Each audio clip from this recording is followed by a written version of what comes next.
MEA? In the foyer, where Is anybody injured? Yes, Lord.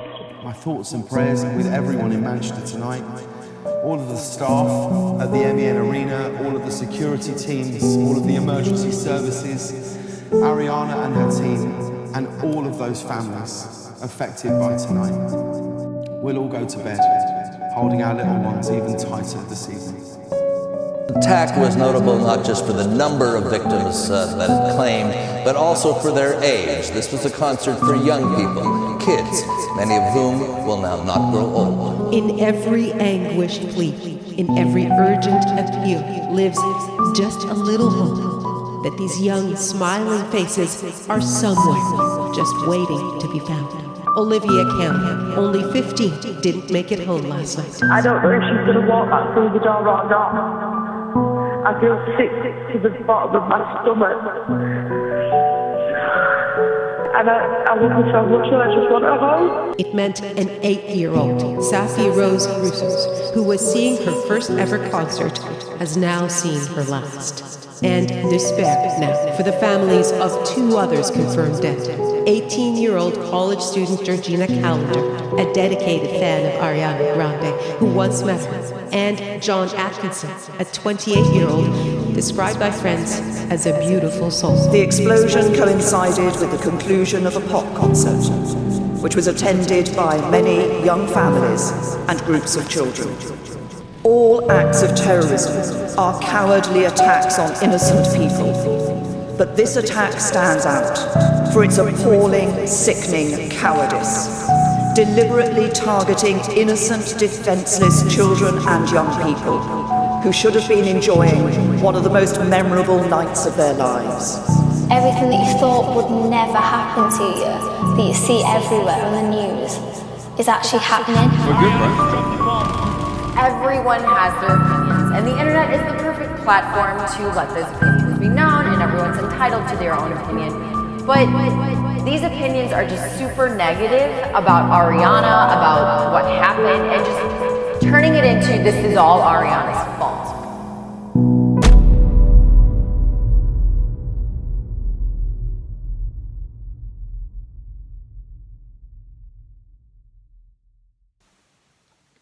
Hello everyone, this video has been planned out for 3 years, and as you could tell, today is the 5th anniversary of the Manchester bombing, and we sadly lost 22 beautiful souls. And this video, because I've done this since 2019. This video will be all about how I've been dealing with my mental health in the last 5 years since it happened to me. And I'm going to be filming it on different days because I don't want to overwhelm myself. So today's date is the 4th of March, which is 4 years and 9 months since One Love Manchester has happened. And this video has definitely been a long time coming. I've been planning it out since 2019. I had the idea first in 2019, and then the pandemic hit, so I had a lot more time to think about it, and a lot of stuff has happened during the pandemic, before the pandemic, a lot. So for today I'll be talking about what it was like to be there on that night, and how I felt after this, and like, you know, did I ever go to One Love Manchester? So yeah. So the day was May 22nd, 2017, and I was coming home from school. My niece and my sister were already at my home, came off the school bus, and I was really excited to see Ariana. Taxis on that day was really hard to get because Take That were playing at the Echo Arena at that night. It's now called the M&S Bank Arena, but at the time when the Ariana Grande concert took place, it was called it was called the Echo Arena. So it was hard already to get taxis. We managed to get one like around, I think 4:30, around that time, and like we arrived at Liverpool Lime Street. We were gonna get the train, the Northern Rail train to Manchester Victoria.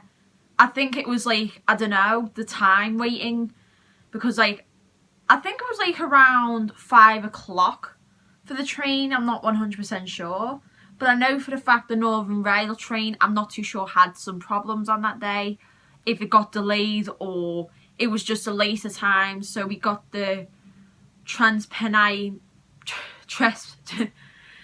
hold on. Transpennine Express train, and we got the train to Manchester there.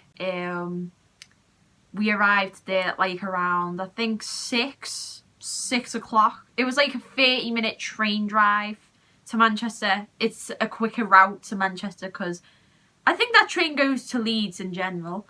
And we were gonna think what we were gonna have for dinner.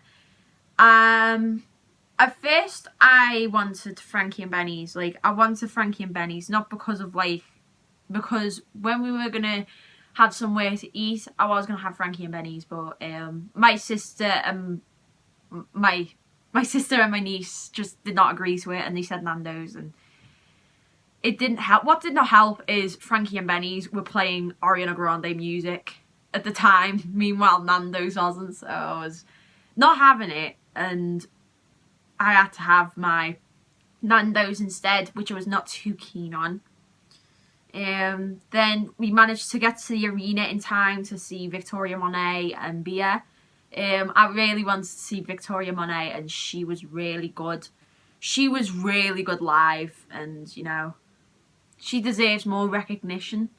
Bia was also on as well. I didn't enjoy it as much, but I did like her. Both of the support acts were really good. Then Ariana Grande finally came on. Meanwhile, you know, me and my niece were waiting for her for like 15 minutes because there was like a 10-minute countdown as well, which honestly I hope she does for her next tour. Then, you know, the concert went ahead as normal. I was really enjoying the night. And then once the concert had finished, she finished it off with Dangerous Woman. We decided to get our stuff together, whatever, pack it in a bag, you know, whatever we had greedy money, and it was like around 10 seconds after Ariana left the shit. It was like 10 seconds after Ariana left the stage, and then there was like a bang, which at first to me, it sounded like a cross between a balloon and firework. But like the thing was, you could see smoke and the floor shook. And then like the arena stayed silent around like 5 seconds. And then everyone just started to run and panic. And I was so confused. I was like, what the hell is going on? And like my niece was starting to cry because she had no idea as well. She was like 10 at the time. I was 16. And we were like trying to get up to the exits. We went like, because we were like near the stage, we went like to the right. And like we had to get up as quick as we could. Thankfully, I did not get trampled or anything, because my sister, she did a beautiful job. She holded me and my niece really tight because she had some sort of clue of knowing what was happening. She said to me, "It's a balloon, it's a balloon." Even though if she wouldn't have said anything, I legit thought on that night, I thought it was a balloon.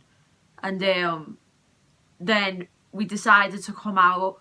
We came out of this like this entranceway where the stairs are and there's like lights and whatever, and like I looked down on the floor, there was like blood, and they freaked out. It didn't hit in for me yet, and like there was like a lot of police cars, there was helicopters, it was ambulances, and it was crazy. And like we had to get into a safe area, and I looked up at the sky, you know, looking at my angels, you know, I'm just like to my angels, you know, what's happening. And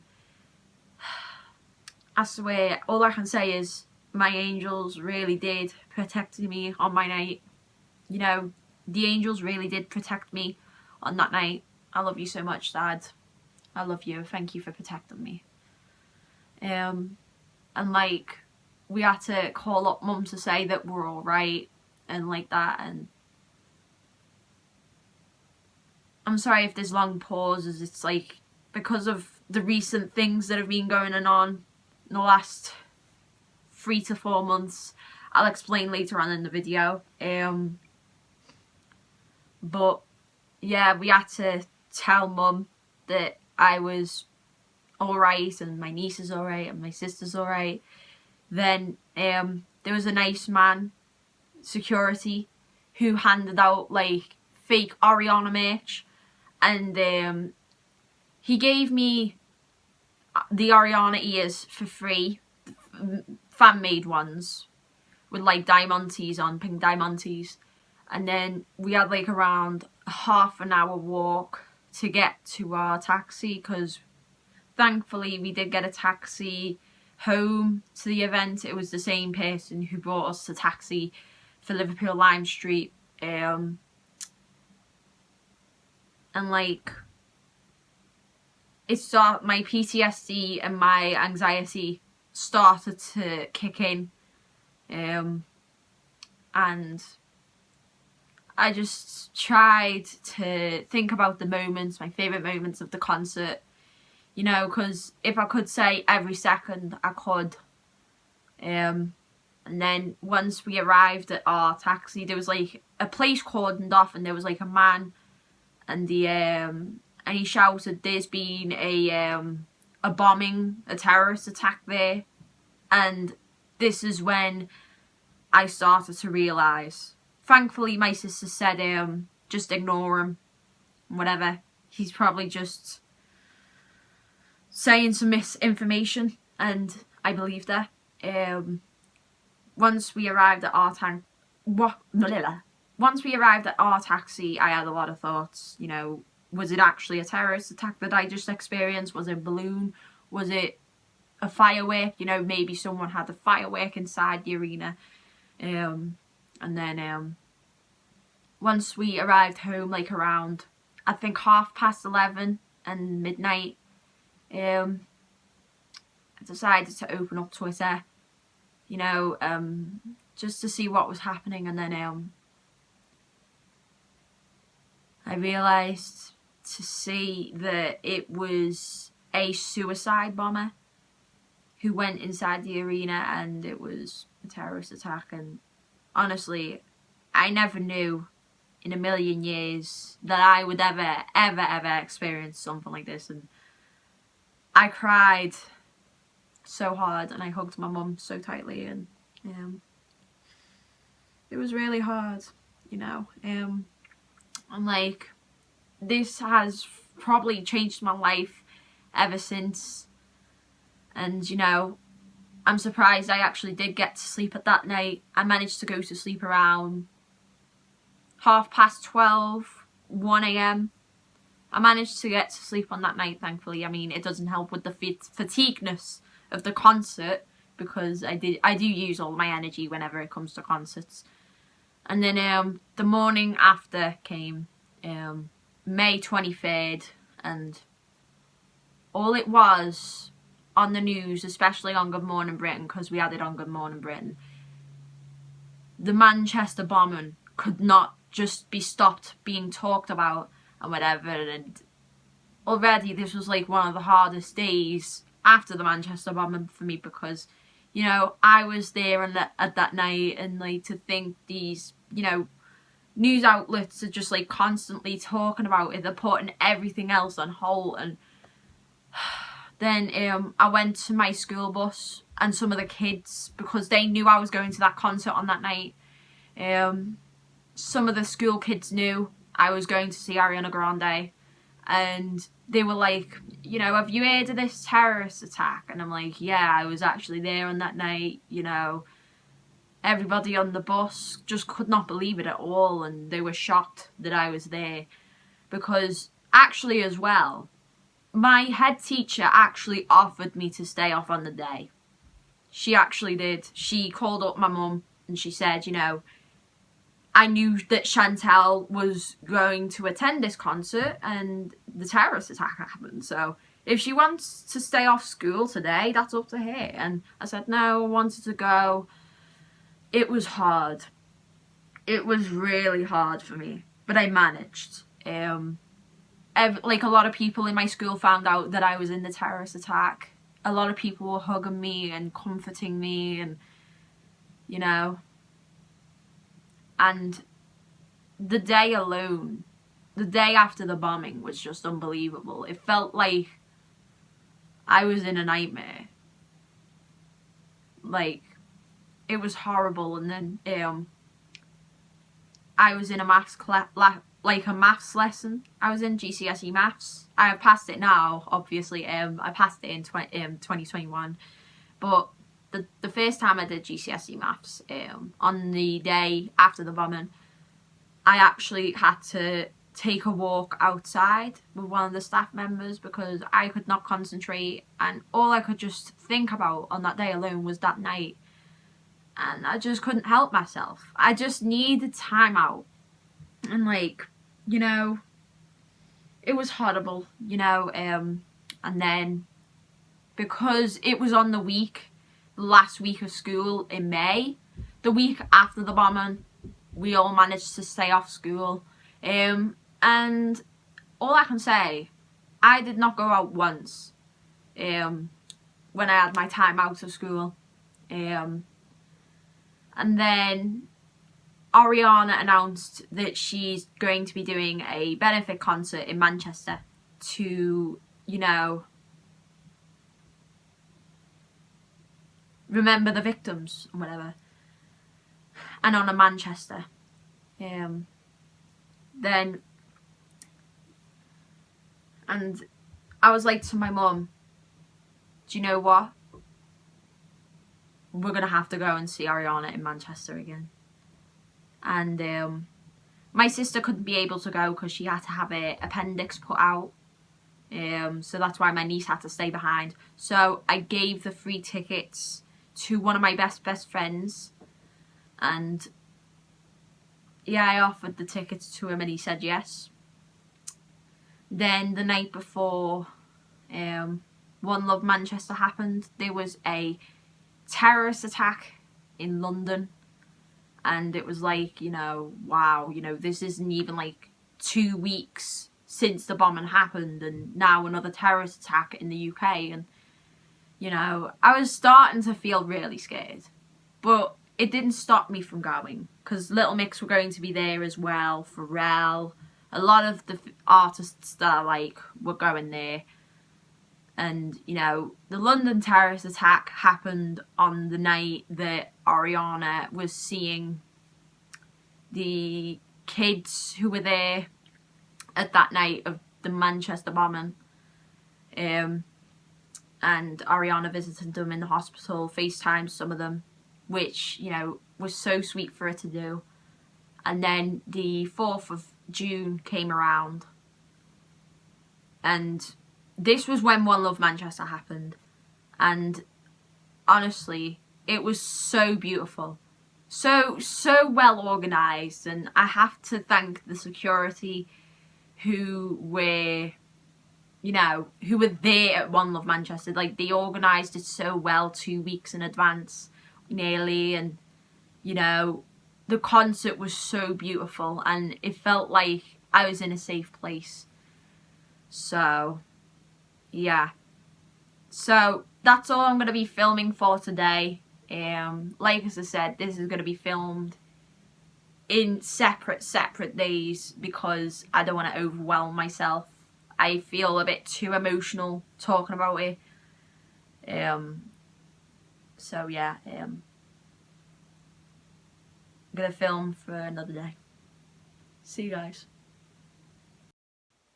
Hi everyone, so today's date is March 22nd, 2022, and it marks 4 years and 10 months since the tragic event has happened. And even though I'm going a bit off topic here, today marks 6 years since I saw Little Mix, and I'll be seeing them on the 26th of April, which I cannot wait. So, today I'll be mentioning about how I was in public places like months after the bombing, the first anniversary, and other stuff. So, the first thing I want to mention is how I was in public places a few months after the bombing. Trust me, it was horrible because I have not long experienced it and whatever. I absolutely hated on going in public places. I was so anxious when there were big crowds and whatever, and there'd be sounds that would sound similar to that night as well. Because there was one time where I was in the shopping centre with my mum. This was not long after the Las Vegas shooting that happened back in October of 2017. And it was the shutters of a shop that wasn't even open anymore. They were closing it. And it got me into a panic attack. But also, as well, before I got into that panic attack, with the shop shutters going down, because to me it sounded like gunshots. It was weird. My sister was on the phone with my mum, and there was some sort of threat that there'd be I don't know, a terrorist attack or something at the Liverpool One Christmas tree, and that was when I was really starting to get anxious, and I was like, I want to go home, I want to go home, I want to go home. And I had a panic attack on that day, and it was horrible, you know. Yeah, so that was just bad, because if I heard sounds that were similar to the bombing, I'd have a panic attack, and it was the worst thing ever. And then bonfire night came around as well, which was the first time the bonfire night happened since the bombing. And I was not the biggest fan of hearing fireworks because of the booms, because it sounded similar to the bombing. You know, it sounded like bombs to me. You know, the bomb that went off on that night, and it was horrible. My heart would drop onto the floor every time I'd hear a boom of a firework on bonfire night. It was really, really bad. So, it's 2018. And in late March, early April, I got the game called Mario Kart 8 Deluxe. And I got the Nintendo Switch back in February of 2018, but I had Super Mario Odyssey first. And every time I would search up Mario Kart 8 Deluxe Rage videos, it'd mainly be from the people of Minilad, Big Jiggly Panda, Nogla, Terrorizer, I Am Wildcat. It came from them people. And the one that interested me the most was Minilad.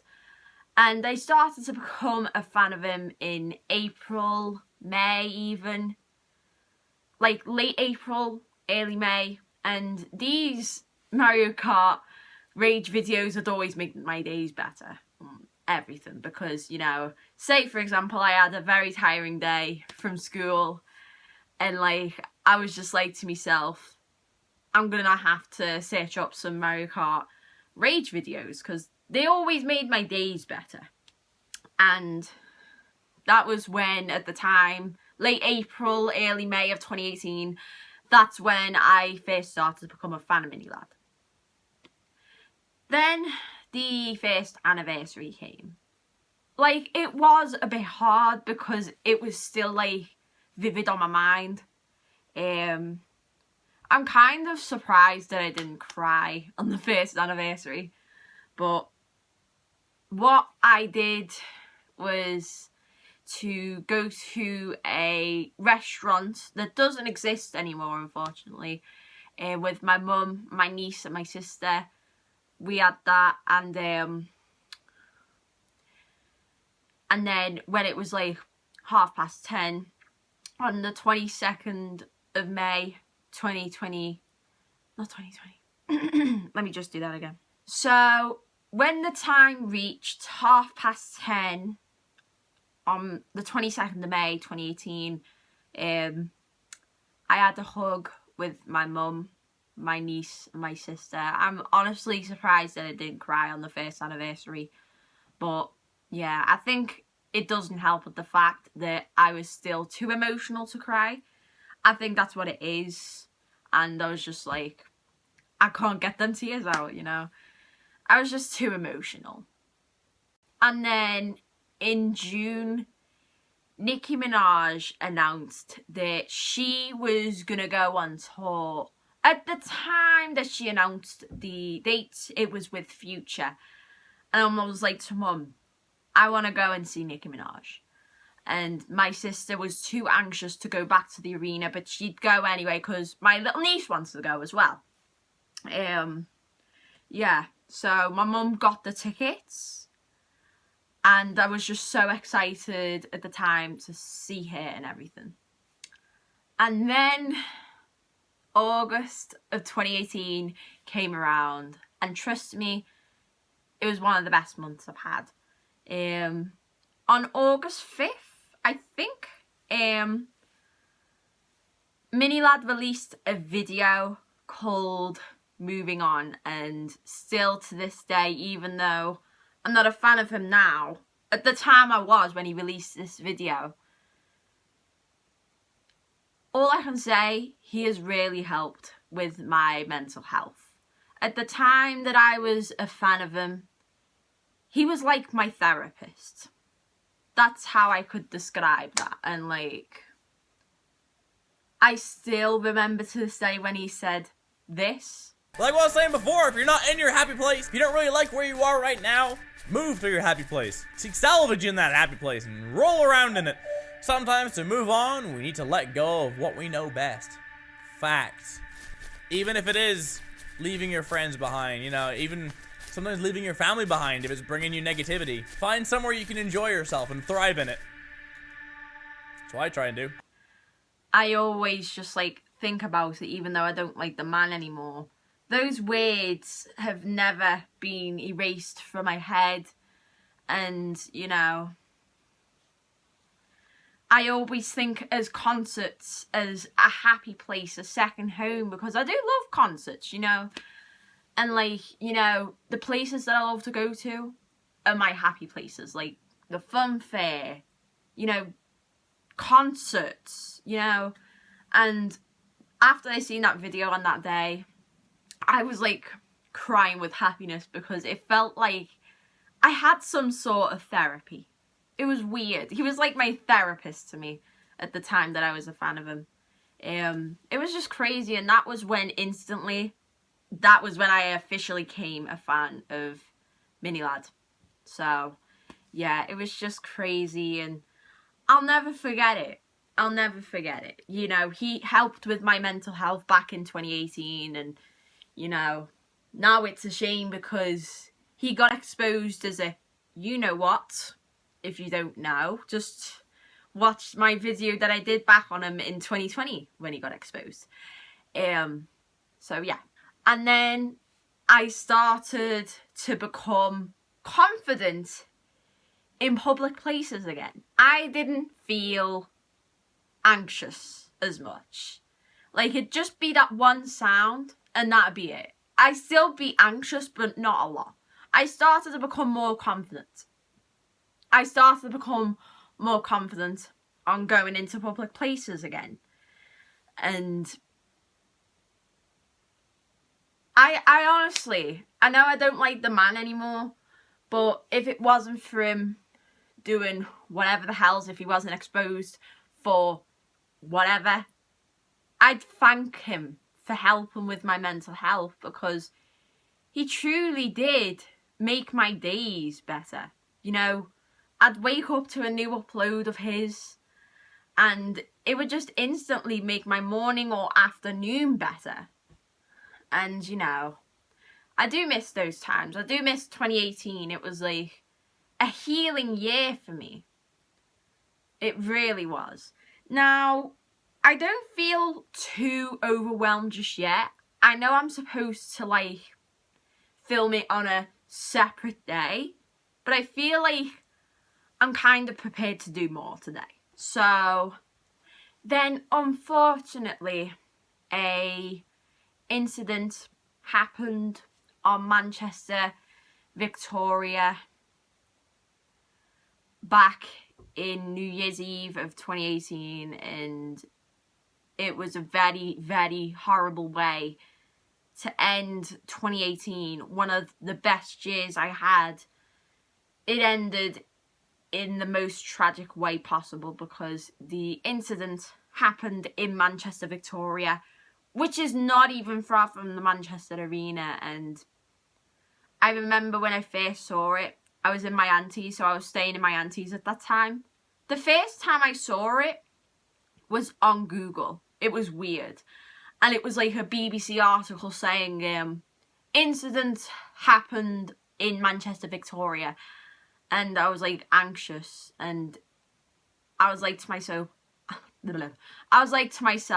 I really hope that this is not a terrorist attack and whatever, because it was a stabbing, and I was like so scared. And then I was thinking about the Nicki Minaj concert in March, and I was like, I feel like I don't want to go to the concert anymore. I feel like now is not the time.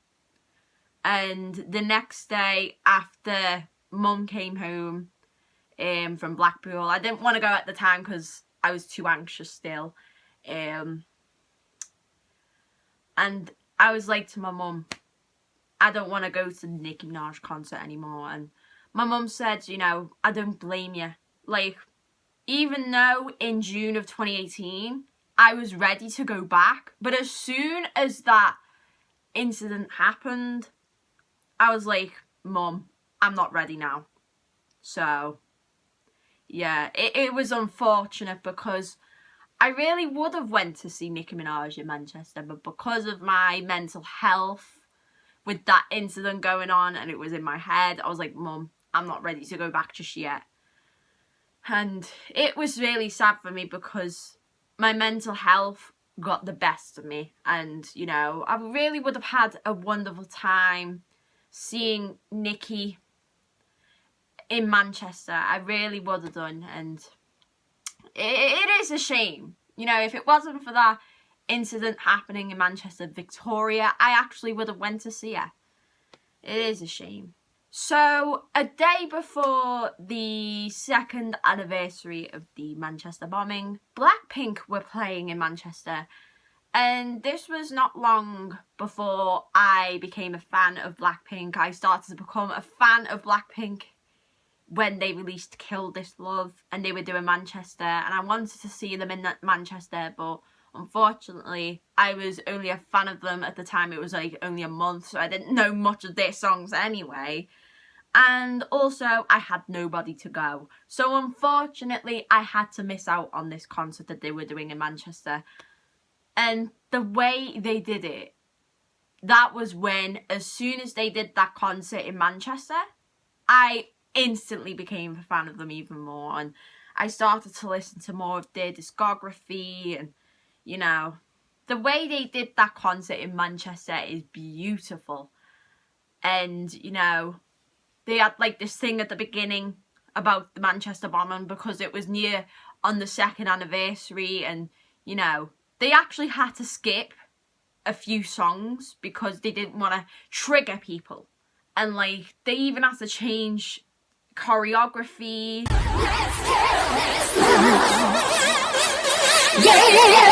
and lyrics to songs as well. Every time I show up, And it was just amazing. You know, I still remember the concert that Blackpink did in Manchester, and the way, you know, they were honouring the people of Manchester and everything. I still love Blackpink to this day, and I have a lot of respect for them. And then obviously the second anniversary came around. We did something similar to the first anniversary. We ate out and, you know, we hugged again at 10:30 on the 22nd of May 2019, you know. And again, I feel like I was still too emotional to cry. So yeah, again, I did not cry on that anniversary either. It was very, very strange. Even though I wanted to cry, I was still too emotional to cry, because 2 years, if you think about it, wasn't too long ago. But yeah. Then another incident happened in Manchester yet again on the 11th of October 2019, and I remember first hearing about it. I came home not long from college. I had my lunch from college. I had it taken out, and I remember seeing breaking news, stabbing incident in Manchester, Arndale Centre, and I started to cry. I added a few things about it on my Instagram story on that day, and I had a lot to say. Hi everyone, it's me, and I haven't really spoke to you guys in for some time now, but this is a really, really important situation. And the reason why I'm not showing my face is because I look like an absolute mess. So as you would know, if you've seen on the news lately that there's been a stabbing at Manchester's Arndale Centre. Now, the first reaction for me seeing that, I was shocked, and then I cried. I was just like, you know, this shit normally happens in London, you know, not Manchester. When it happens in London, I feel sad, but not to the point where it's upset. But when it's in Manchester, it's a completely different story, or even any part of the Northwest, because it's so close to home. And like, I was just eating my dinner, and like, it came on the news, Manchester Arndale Centre incident, and they were like, there was a stabbing, and I think 4 or 5 people got stabbed, and I was like, oh my fucking god. I couldn't believe it, because like, a stabbing, think of that, you know. Because some of you might not know, I've experienced the Manchester bombing before. And it's one of the worst experiences of my whole life. You know, as you see on my story, I have PTSD and anxiety. Sorry, I said that wrong. Anxiety from it, because, you know, it was the most traumatic experience of my life. You know, I saw Ariana Grande on that night, and it was supposed to be the best night for me ever. And like, it happened, the attack happened again on New Year's Eve of 2018, and then it happened again 10 months later after that, and it just made me cry, because, you know, it happens now and again, because, you know, this shit normally happens in London, like as I said, you know, it doesn't even happen in the Northwest, and now it's becoming a reoccurring thing, and it's worrying me to the point, you know, where my PTSD and anxiety could come back if it's confirmed as a terrorist attack. So I also have like family members from Manchester and some mutuals on Twitter from Manchester, and probably some people who are following me on Instagram, and I follow them from Manchester. So just to let you know, Manchester, I hope you stay safe, and I love you very, very much. And I hope everyone has the best day of their lives, whether it's a night or day, you know. I'm just that speechless still. I can't really speak properly. So I hope you guys have a nice day or night wherever you are, and I'll see you later. Bye. And then I made a video about it as well. The link for it will be in the description. I also made a video on the Manchester Victoria incident as well, I forgot to mention. I also made a video on that, my thoughts about it as well. Yeah, these incidents, and I was really sad with what happened in Manchester. I'm like, how can this happen in Manchester again out of all the places? You know, it was crazy, and I was really emotional on that day. I was like really sad for the people of Manchester because, you know, they got through a bombing in 2017, which I experienced, then a stabbing at the end of 2018, and then another stabbing at the end of 2019, and, you know, it's crazy how all these attacks have happened 3 years apart, and like, you know, because it does hit closer to home when it is in Manchester or basically in the northwest, because that's in the region that I live. You know, it hits harder when it's in the northwest. So 2020 came around, and let's just say it couldn't have started in the worst way possible for myself, because unfortunately, if you did not know, I was in a car crash, and this raised my mental health up dramatically, and it was horrible. Thankfully, I did not have any injuries. The only injuries I had was whiplash, but that was just about it. But it was horrible, and I'll never forget that day. You know, even to this day right now, even when I'm on cars, I always look back, because I always have like memories of when I was in that crash, and it was just absolutely horrible. So the pandemic hits, and I decide to make a project for the 3rd anniversary of the bombing at home. I decided to make like a project, you know, to send out pink balloons at home, so then, you know, we can still like remember the victims and everything. So that's what I did with my sister and my niece and my mum for the 3rd anniversary. It was like really emotional for me, because that was when the waterworks really started to go, and, you know, especially because my mental health was really down during the pandemic as well. That's when I really started to cry. Like, the 3rd anniversary was when I really started to cry, and I hugged my mum, and, you know, it was crazy, and my niece cried, my sister cried as well, I think. Yeah, it was just crazy.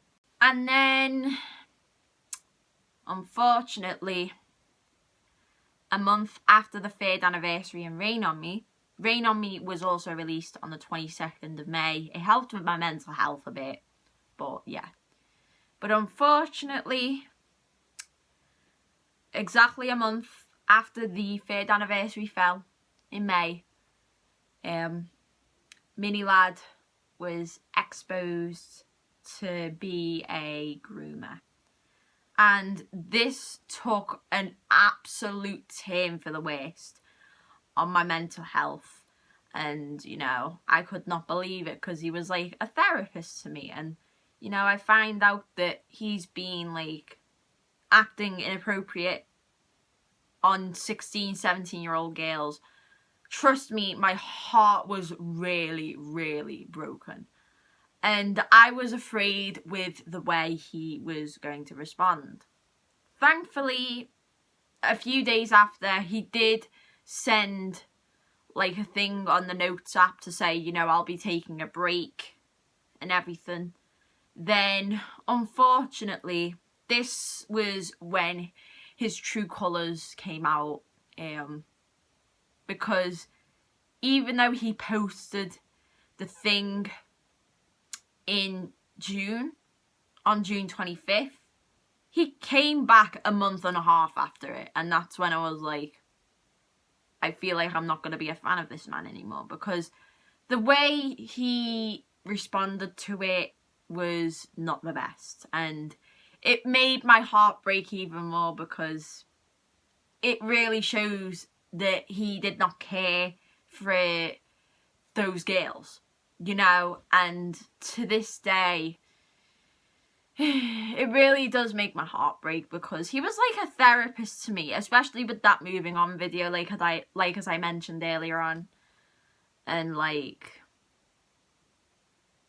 yeah, it was really bad. And then the Camp 17 allegations came out, and that's when I had an anxiety attack, and I was like, I'm gonna have to unfollow him. And I made a post about it, and you know, it is truly a shame that he's a man who has done this to 17 to 16-year-old girls, because that moving on video really helped with my mental health. And it was hard, because that was when my mental health, especially after I found out that Mini Lad was exposed and whatever, my mental health really started to go downhill. But not as bad as what happened in November of 2021, which I will get to in a later shoot of the video. Not today, but I'll be mentioning it another day. So yeah.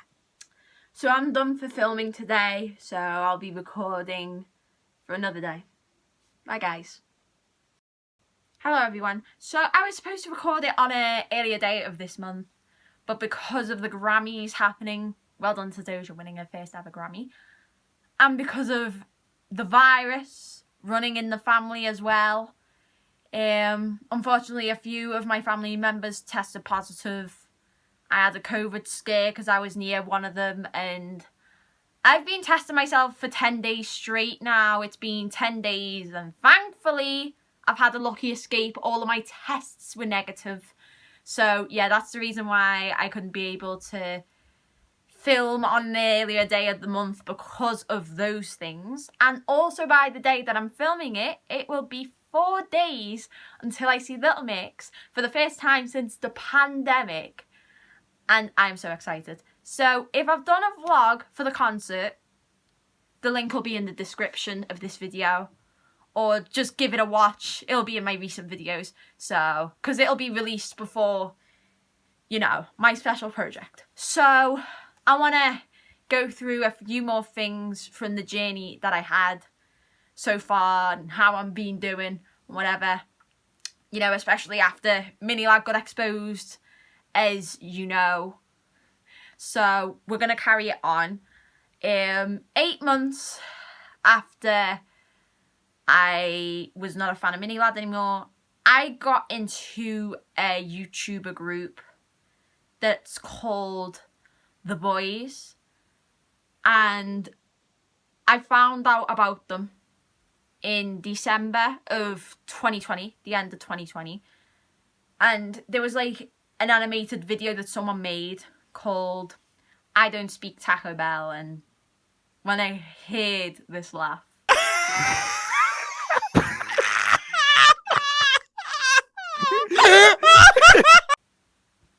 that was when I was like, you know what? I'm going to check this person out. And it came across of the YouTuber called Mully. He's an Australian VR YouTuber. And at the time, I think he just about reached 5 million. And I decided to give some of his videos a watch. And I subscribed to him. I also subscribed to the other members of Juicy, Narrator, Eddie and Josh, because YouTube were also recommending me videos of theirs as well. And then YouTube was even recommending me videos of the group itself. So they had like their own channel called The Boys, and I was like, okay, so I'm guessing these are all the people who have worked with Mully. And I decided to give their content a watch, and I was like, I'm gonna have to subscribe to this group right now.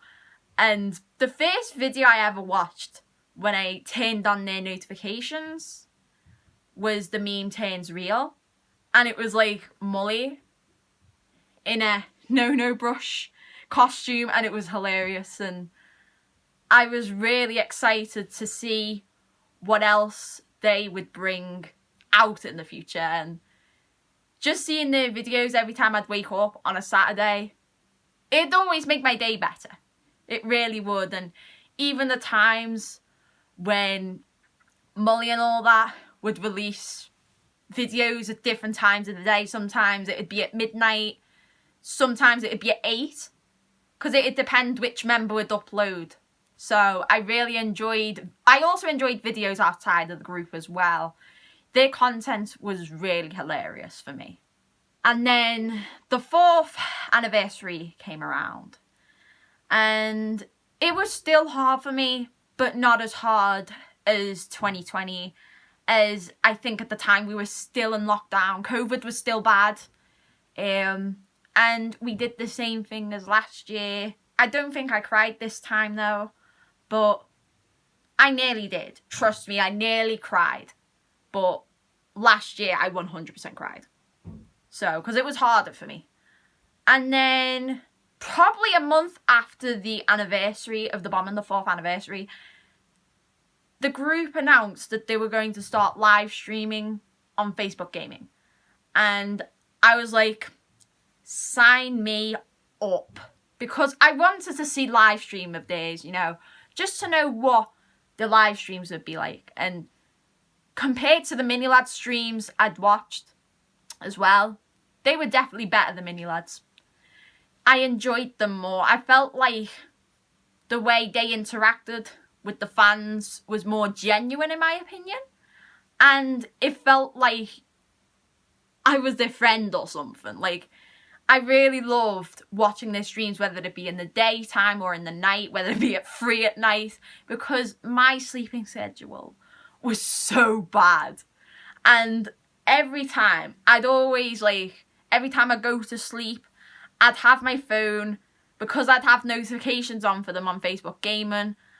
I would have the notification sound at the loudest volume, so then I would wake up to that.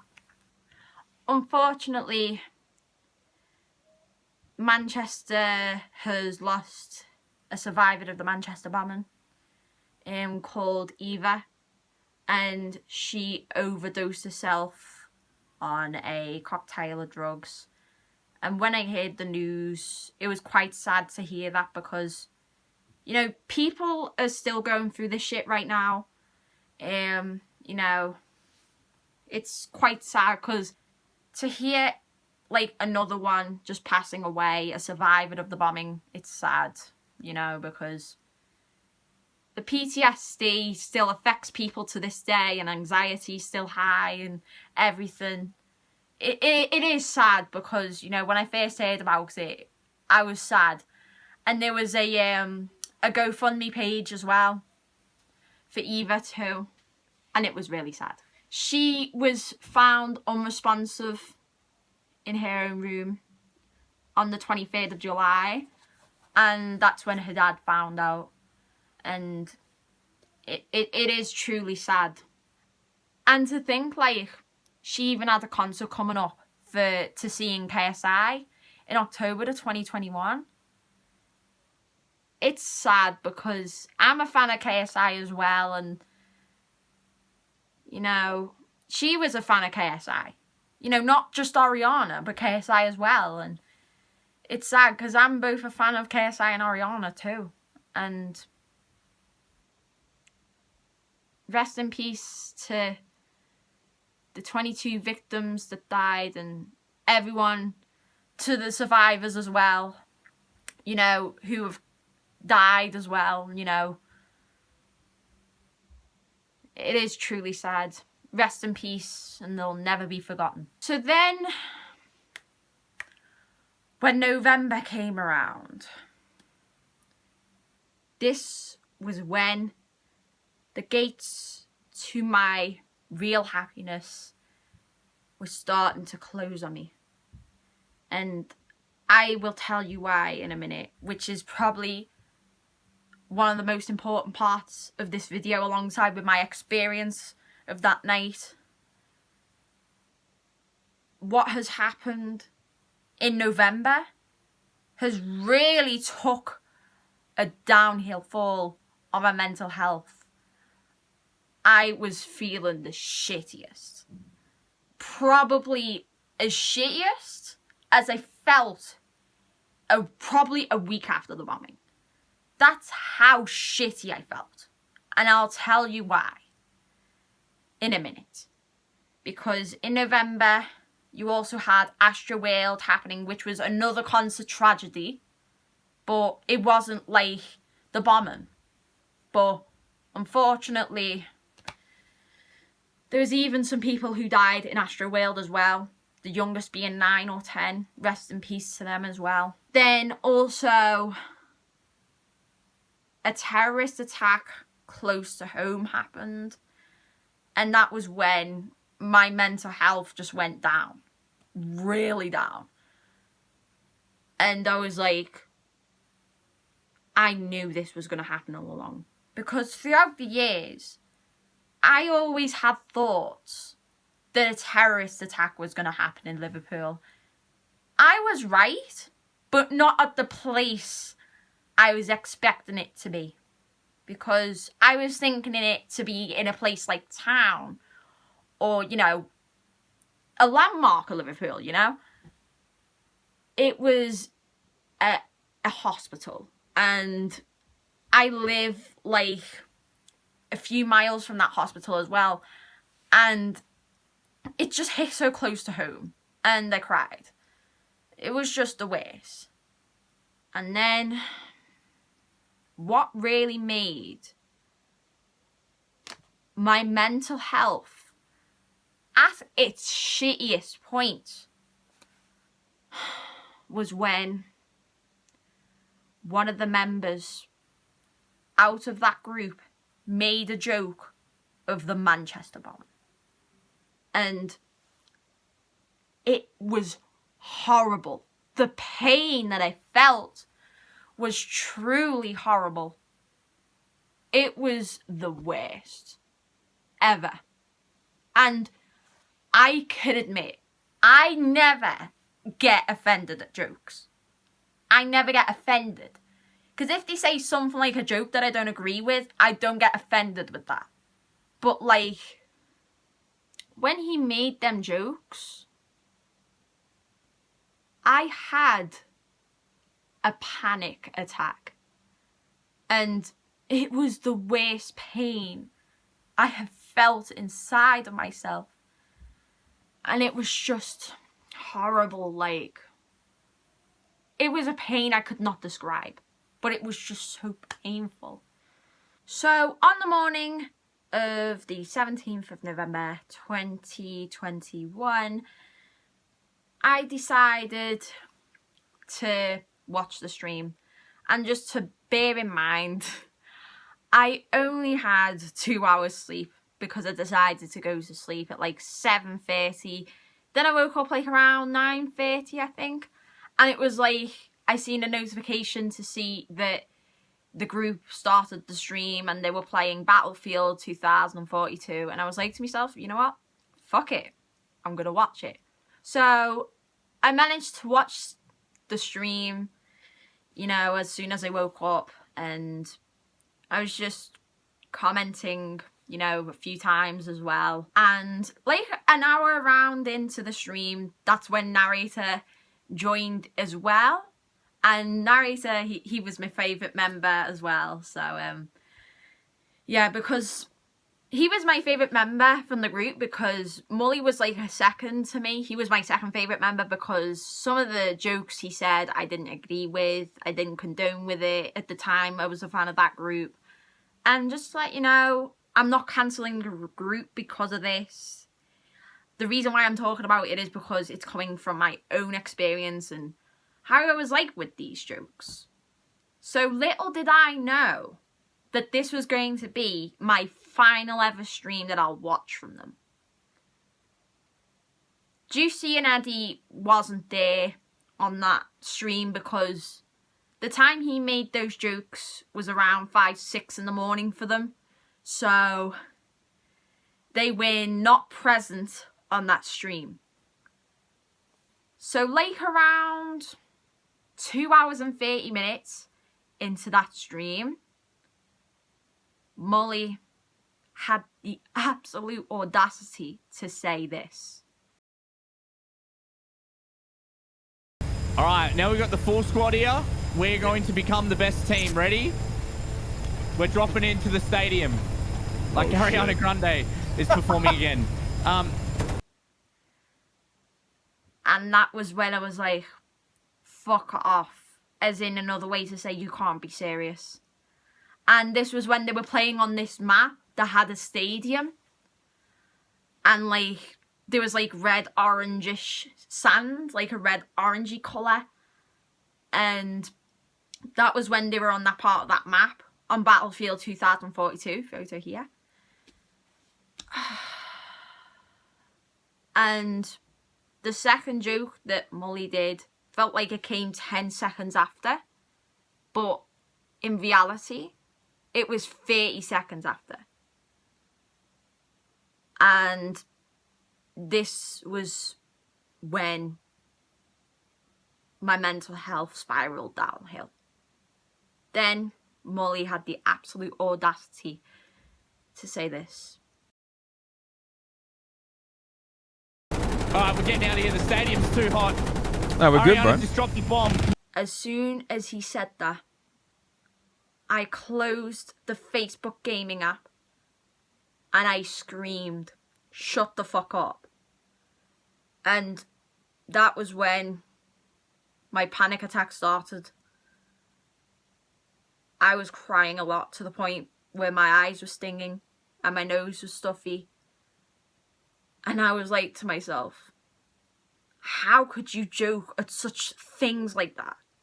You disgusting human.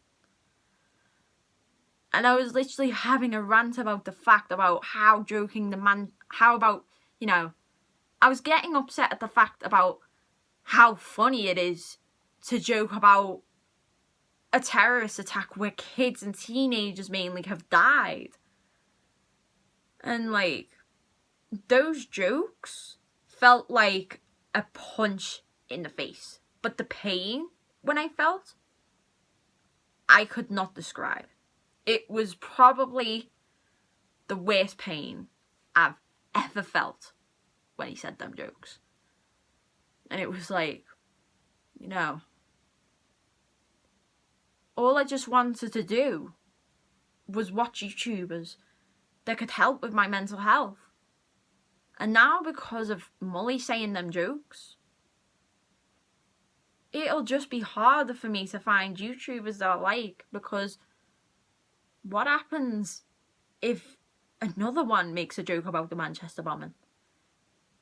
You know, because I had no idea that he would joke about the Manchester bombing. You know, because if he has joked about the Manchester bombing before this, I was not aware.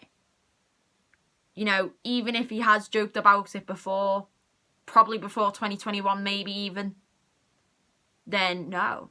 Or in any other stream that he has done on Facebook Gaming, because unfortunately, I wasn't there for every Mully stream, but if he has joked about the Manchester bombing at the streams that I wasn't there in, I probably would have stopped becoming a fan earlier. If I would have found out if Mully has joked about the bombing before, I definitely would have stopped becoming a fan earlier on. And this was like 9 months since I was a fan of that group as well, and those jokes have practically ruined my life. And like, still to this day, 6 months later, they're fresh on my mind. And it truly makes my blood boil. It really does. You know, what doesn't help when he said the first joke? He was laughing, and so was his friend. That's not associated with the group, by the way. They laughed at the joke. Thankfully, Josh and Narita didn't. With both of those jokes. No one laughed at the second one. But otherwise, yeah, that was when I officially stopped becoming a fan of that group because of them jokes. And when I say, they still make my blood boil to this day. Especially with the second one. It's like he's blaming Ariana for it. And it's like he's saying, oh, she's, you know, K-wording people, basically.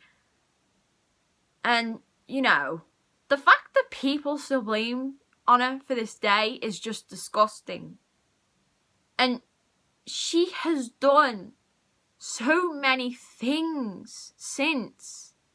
And this is what people don't see or know. She's hosted a benefit concert. She offered free tickets to the people who were actually there at the concert, like myself. One Love Manchester sold out in 6 minutes, and I managed to get tickets. You know, she offered free tickets to the people who were actually there on that night. She visited the Manchester Children's Hospital, like as I said. She's gave them gift cards, Christmas presents for them. She re-released One Last Time for Manchester, and she even made a song for them called Get Well Soon. You know, the list can truly go on. And yet, people still blame Ariana for it. Like, how can you blame her for that if she's done all of that? How is it even her fault? If it was her fault, I would not be a fan of her anymore. How would she kill her own fans? Make it make sense. I forgot to mention this in the days that I was filming because of the last few weeks being a bit rough. But, you know, say for example, what if an artist that's not Ariana Grande played in that arena on that night? Ariana did not play on the 22nd of May. Would it be the other artist's fault that a terrorist attack happened? No. It's nobody's fault. The only person who is at fault is the one who actually killed all of those people on that night. That's who's at fault. No one should be at blame at all. So, yeah. Anyways, back to the video. You know, ever since Mully has said those jokes,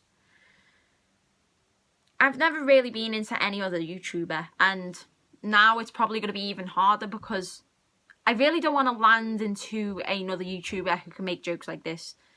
And like, you know, and I'm worried that I'll probably get into another panic attack because maybe another YouTuber that I might get into one day could make fun of the Manchester bombing. You know, yes, Tanner, Onision and Keemstar have made fun of the bombing, but I was never really a fan to begin with. You know, I never really watched the content, you know.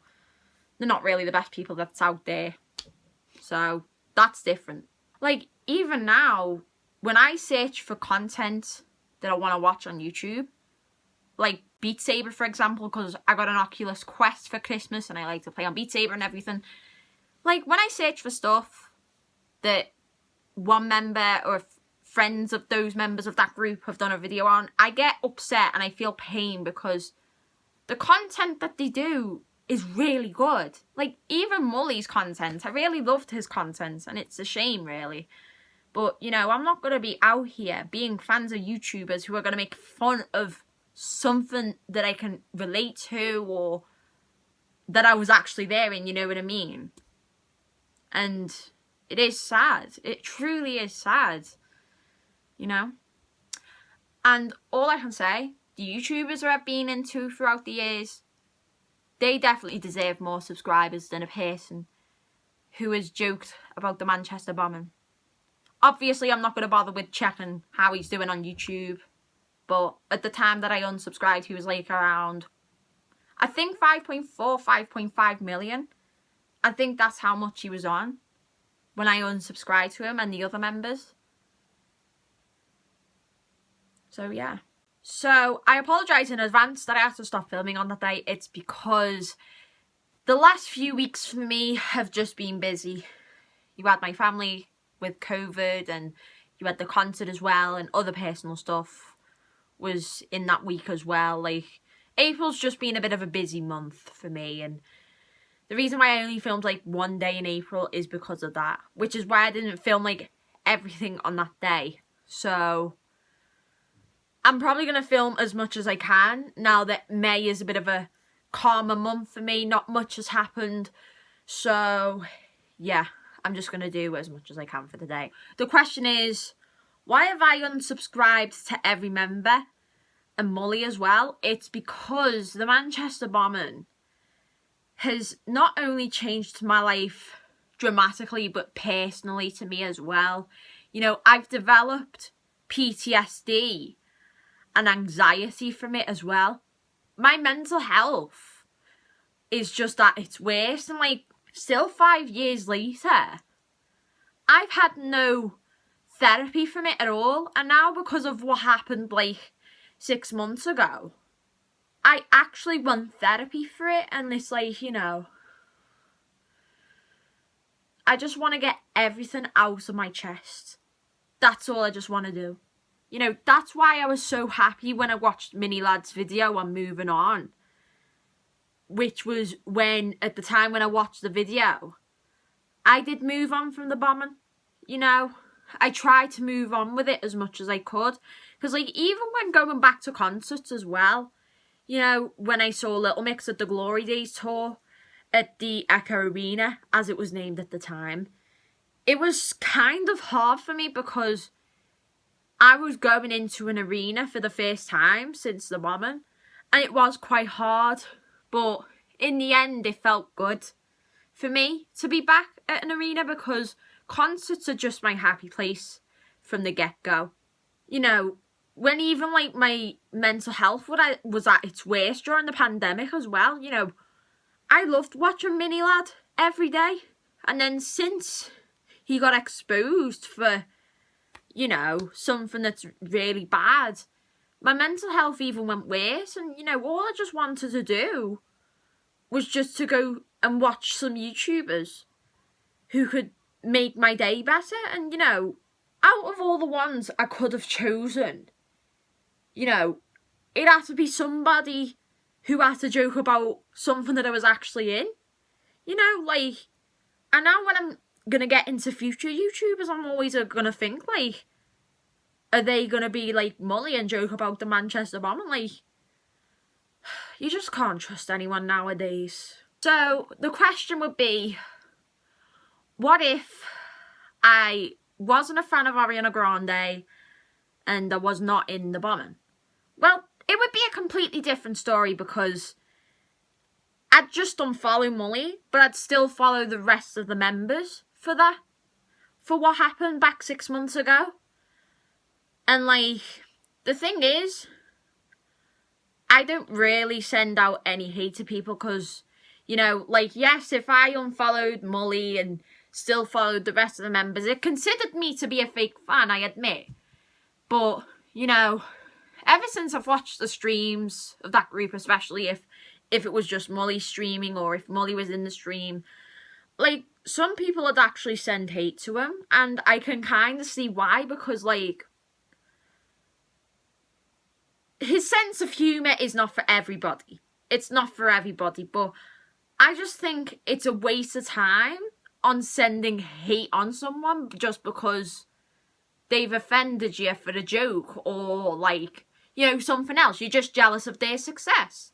You know, I always spend time more on the people that I love. I don't really like to send hate on people. You know, and I'm not sending any hate on Mully at all because, you know, it's just a waste of time. You know, like as I said, I'm not cancelling the group for the joke that Mully made. And, you know, I'm not cancelling Mully or the group for that because, you know, with the joke that Mully said, it's how I feel because I was in that attack, you know? And, you know, I'd rather spend more time on the people that I love.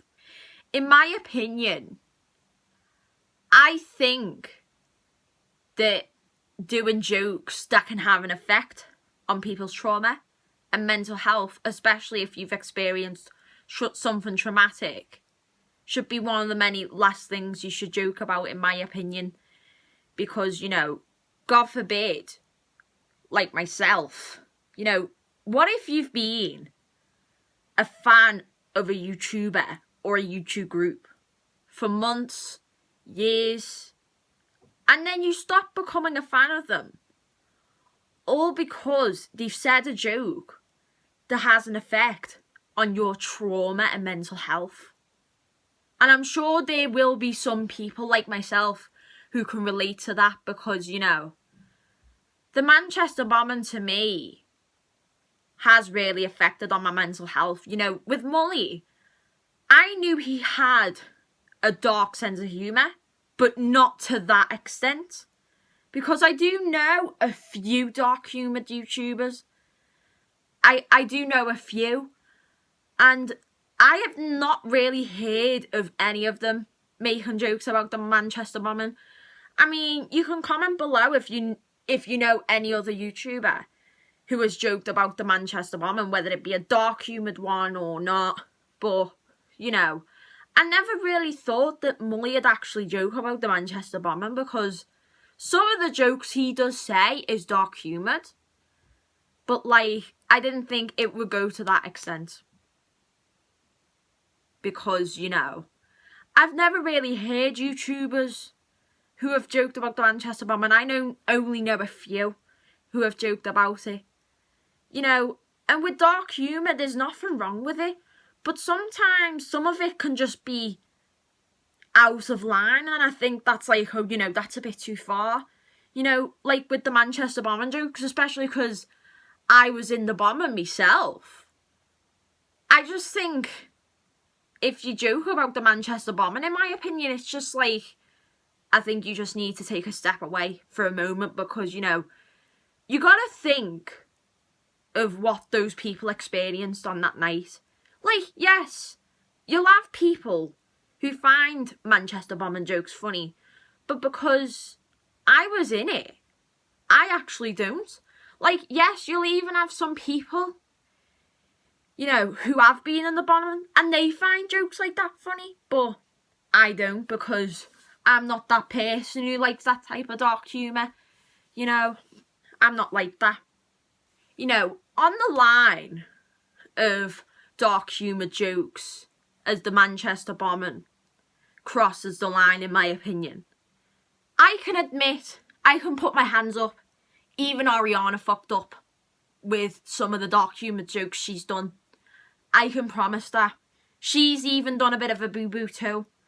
And I know, if I say the word Halloween costume, it might ring a bell to some, but people do tend to forget about it. So I won't go into it too much as it's off topic, but, you know, do I agree with everything that Ariana said? No. Like, you know, the joke that she did back in July of 2019 was just so out of line for her. You know, it was just like, oh, you know, that's a bit too far. And thankfully, she deleted the comments and she actually apologised in advance. And a lot of people forgave her, like myself. I was like, oh, you know, that joke's a bit much, you know? Because, like as I said, I don't mind dark humour, but sometimes there can be a limit to it, in my opinion. Like, you'll have some people who like any dark humour joke. Maybe some people liked the joke that Ariana said. But obviously I didn't. And I'm sure most fans would agree that what she said was disgusting and out of line. People fuck up on some jokes that we say, and I can admit that. With Mully, for him, I don't think it was a fuck up because he's a dark humour person anyway, but I didn't think it'd be to that extent because I do know a few dark humoured YouTubers, you know, and I've never heard them joke about the Manchester bombing, you know? It's crazy to think about it. So when Pete Davidson was in a relationship with Ariana, a lot of us found out that he made jokes about the Manchester bombing in the past, and she said it was not funny, which I don't blame her for because the jokes that Mully said were 100% not funny to me. I was offended. Like, I only get offended by Manchester bombing jokes if the people that I know and love say it. I don't really care if it's like a stranger on the internet saying it and crap. I just ignore it and block them. That's all I do. And you know, and Ariana also mentions that people deal with trauma differently. And that is true, you know, because sometimes you'll even have some people who were at the bombing can make jokes about it themselves and, you know, they were there on that night and that could make them feel better. But I'm not that person, you know. But I agree, if you were at the bombing and you make jokes about it and, you know, you're with other people in the family. You know, it can be insensitive for other people as it can trigger them. So after those jokes about Manchester were being joked about and everything, the last 6 months for me have been quite hard for me because of that. You know, it has mentally scarred me even more, especially, you know, because I want to be into YouTubers who can make me laugh and happy all the time and everything. But unfortunately, not every YouTuber is going to be the same, and just be aware of that. Because, you know, I didn't think I would land upon a YouTuber who'd make jokes about the Manchester bombing. You know, and it is a shame for the 4 other members. I mean, if they joked about the Manchester bombing, then I don't have the respect for them like I don't with Mully. But otherwise, I do miss the members out of that group. You know, it is a shame that I don't watch them anymore because of that joke. You know, it would have been a different story if I was not a fan of Ariana, maybe. But otherwise. But please, just be careful. You know, to the people who have experienced the bombing, or like anything else that's been traumatic, or it can have an effect on their mental health, please be careful on the YouTubers that you get into, because, you know, they could joke about something that has a real effect on your mental health. Like the Manchester bombing jokes, to me, it had the worst effect on my mental health. You know, not only as well, you had the Liverpool terrorist attack on top of that as well. You know, that was like 3 days after, you know, when Mully made those jokes about Manchester. It was like 3 days after the Liverpool one. And it's like, you know, and I've not really been the same since. Like, I was trapped outside of my happiness when he made out those jokes, you know, and until I went to see Little Mix in April, peep the t-shirt that I'm wearing, I kind of got back into some sort of happiness again, because I do miss going to concerts, especially with the pandemic in place and everything. It's harder because, you know, I do have vulnerable people in my family that I live with, and, you know, it's hard. The pandemic as well, on top of those Manchester bombing jokes and the Liverpool terrorist attack. The last 6 months have been hard.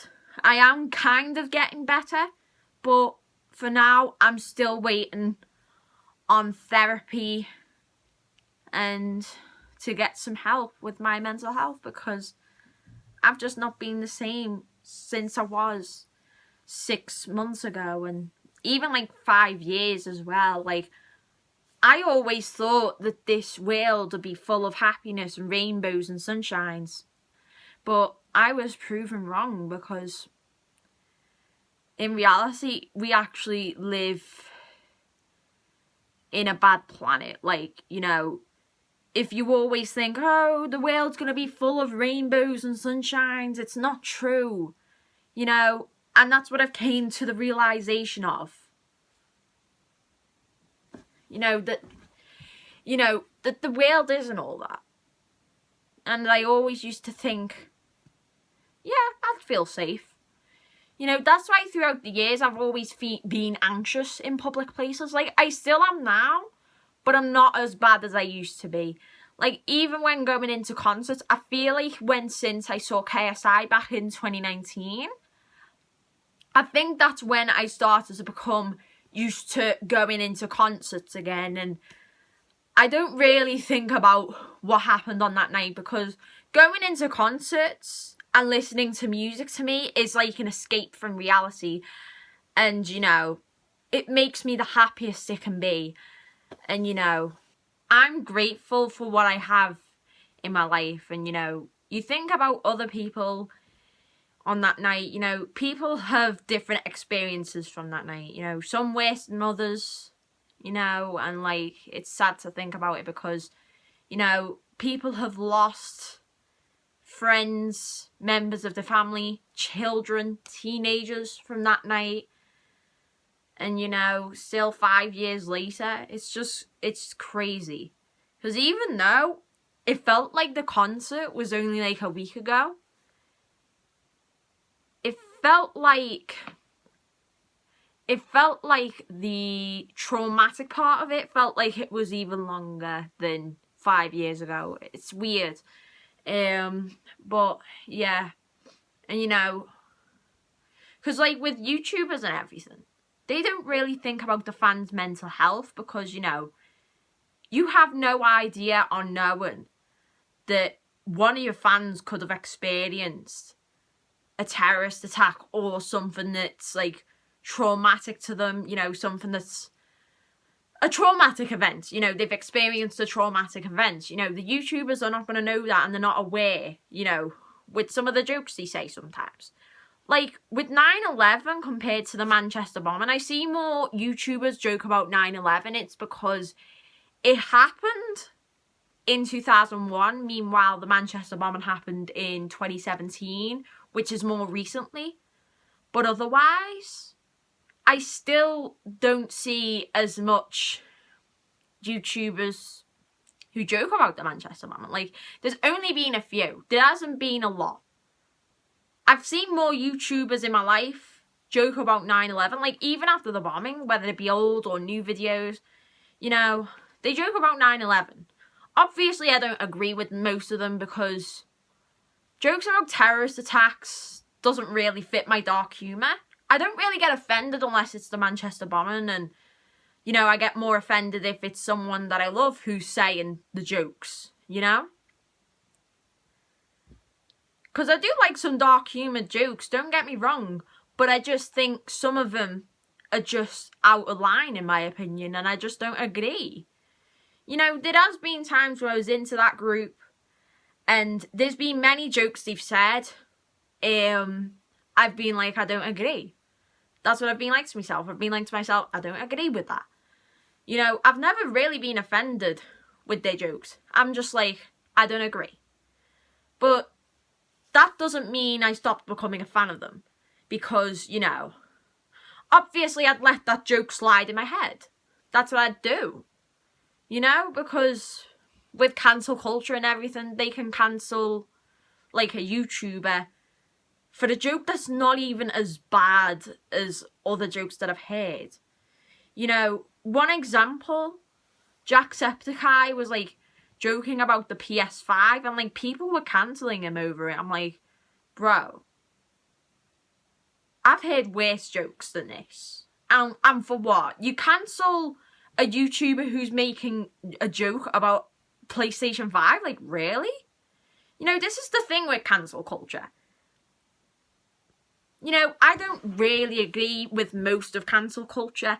The only part of cancel culture I agree with is if you get found out as a groomer. That's the only part of cancel culture that I agree with. Like, if you get cancelled for something that's actually a crime, then yes, they deserve to get cancelled for it. But with some jokes, it's up to you. But I'm not going to talk much about cancel culture because, like as I said, I'm not cancelling the group.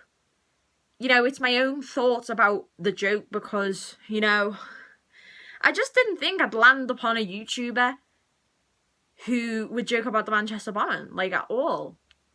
And, you know, if he's joked about it before, you know, in the past, you know, if he has made jokes about the Manchester bombing before, then I would have had no idea, and I would not be aware of it.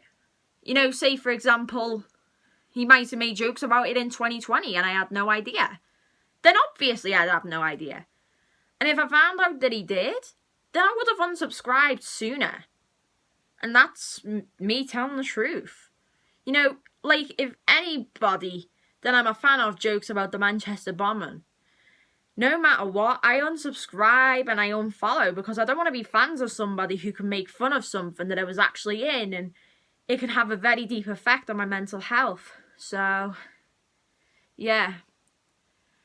Just know that for anyone who was involved on that night, I'm always here, and so are people in your family, and your friends are always there, and never give up.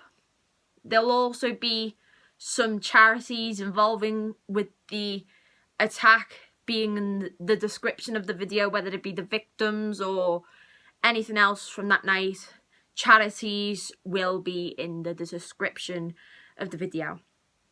So thank you for watching. It was a bit of a long video, but I needed to get things out of my chest because, you know, even though I'm not into that YouTuber group anymore, it's been empty without them, but that's because of Mully making jokes. And, you know, I obviously don't agree with people who find Manchester bombing jokes funny. Like, you know, you'll have some people who'll find them funny, but I obviously don't. So, yeah. So thank you for watching, and to the people who are feeling very down, I promise that things will get better soon. Even to myself. You know, the 5th anniversary for me is going to be a bit of a hard one, because 5 years, you know, it's crazy. So, see you guys soon, and bye. 5 years on, I know that the pain and the trauma felt by many has not gone away. As someone who lives with his own grief, I also know that what often matters most to the bereaved is that those we have lost are not forgotten. There is comfort in remembering, in acknowledging that, while taken horribly soon, they lived. They changed our lives. They were loved, and they are loved. A place of solace for the families, the injured, and all those affected. A place for Mancunians and visitors alike to acknowledge what the city went through. It is a counter to the violence and hateful disregard of human life that caused this tragedy. I hope that this beautiful, tranquil space, which for all the challenges I know many of you were involved in shaping, will provide all of this and more for generations to come. Catherine and I know that the atrocity's impact will last a lifetime and beyond, and that the healing process is still ongoing. We want to assure all of you who are struggling that you are very much in our thoughts. We stand with you as you continue on that difficult journey. Alongside the bereaved, I also want to acknowledge all the lives changed that day. The injured, physically and mentally, the first responders, NHS staff, those who were in or around the vicinity of the arena and who provided care and first aid. And we remember the entirety of the Manchester community who responded in the most heartwarming and life-affirming ways possible to support those affected. This was an attack on an evening of music, and it occurred in a city that has given the world so many songs to sing. When the people of Manchester gathered to pay respect to the victims, just days after the atrocity, you told the world that your music would not be silenced. Instead, you raised your voices together and you sang a song of love that was written by some of this city's most famous sons. On that day, you told each other that you would not look back in anger, and you showed the world the true heart of this extraordinary place. Let's look back with love for those we lost. Let's look back with love for the people who cared for and protected this community. And let's look back with love for the ongoing strength of the great city of Manchester.